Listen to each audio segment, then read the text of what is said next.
Yo, what's up mga Doy TV Sports? Well, tapos na po ang laban kanina at may nanalo na. Congratulations!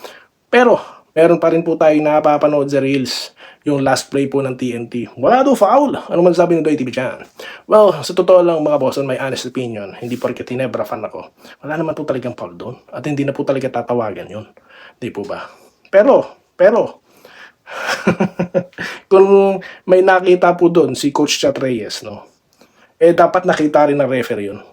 Bakit? Eh kasi nga yung konting foul, eh nakita nila nung challenge ng Ginebra. Yung foul ni Justin Brownlee dito kay Bacola, di po ba? So dapat consistent ng referee doon. Kasi nga yung konti nga tinawagan eh yung foul pa kaya. O, di ba? So yun lang po ang observation ko. Natawa talaga ako dun sa konting foul. Kahit konting foul nga binigay ano pa kaya yung actual foul? Di po ba, Coach Chat? Ano sa tingin nyo mga ka-Doy TV Sports? Comment na po kayo dyan. Salamat po.